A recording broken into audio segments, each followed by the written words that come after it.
মূল উদ্দেশ্য বলতে গেলে আমাদের কাঁদি সাব ডিভিশন মানে মুর্শিদাবাদের কাঁদিতে একটা পুরোহিত কল্যাণ সমিতি আছে এবং আমরা চাইছি যারা এখানে উপস্থিত আছেন পুরোহিতদেরকে তাদের সবাইকে বিভিন্ন জায়গায় যে কাজকর্ম করতে যায় সশ্রদ্ধ অভিনন্দন জানাই। ঠিকঠাক মন্ত্র তারা উচ্চারণ করতে আমরা পারে না, বেশ নিয়ম কয়েক নীতি বছর হয়ে ঠিকঠাক গেল জানে এই না। প্রথম সেই পুরোহিত কল্যাণের জন্য পুরোহিতদের বিভিন্ন উন্নতিকর করেছিলাম এবং পৌরোহিত্য করার যে বিধি ব্যবস্থা সেটা আমরা শেখানোর জন্য বিশেষ করে এই ব্যবস্থাটা করে রেখেছি। আমাদের প্রায় 700 সদস্য আছে।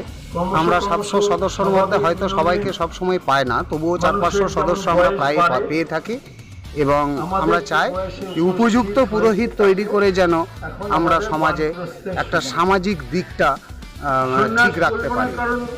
আর পুরোহিতের মান বর্তমানে অনেকটাই কমে গিয়েছে। আমরা চাই সেই মানটাকে আরও উন্নয়ন করতে এবং সামাজিক কিছু কাজ আমরা করে থাকি মাঝে মধ্যে, রক্তদান শিবির বা বিভিন্ন ধরনের সামাজিক কাজ, যেমন বৃক্ষরোপণ, এ ধরনের কাজ বিভিন্ন করি, গঠনমূলক কাজ, সমাজ গঠনমূলক। তো আমাদের উদ্দেশ্য এটাই যে আমাদের পৌরোহিত্যকে আগামী দিনে আরও উচ্চ স্তরে নিয়ে যাওয়া। আমরা একটু টোলের মতো করি, হয়তো সরকারি স্বীকৃতি আমরা টোলের পাইনি, আমাদের সমিতিটা স্বীকৃত কিন্তু টোলের কোনো স্বীকৃতি পাইনি বলে হয়তো আমরা আজকে টোল তুলতে পারছি না, তবুও প্রশিক্ষণ আমরা সবসময় চালিয়ে যাই। সেই নিমিত্তে আমরা এই মাঝে মাঝে 2 বছর অন্তর মানে দ্বিবার্ষিক এই পুরোহিত সম্মেলনের একটা আয়োজন করি এবং প্রতিনিয়তই আমাদের এই প্রশিক্ষণ শিবির চলে।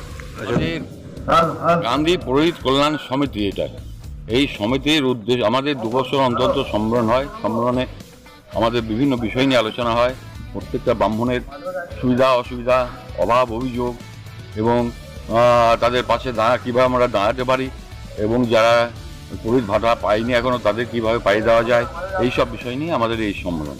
আচ্ছা, আজকের এই যে সম্মেলনটা, এটা আপনাদের কততম সম্মেলন হচ্ছে? এটা হচ্ছে আমাদের দ্বিবার্ষিক সম্মেলন, তো পঞ্চম সম্মেলন।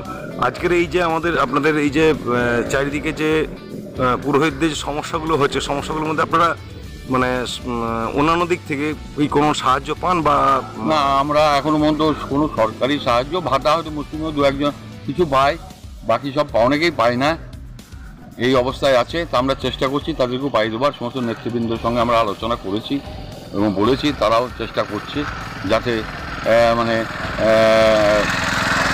পাই দিতে পারি, সেই বড় চেষ্টা আমরা করছি।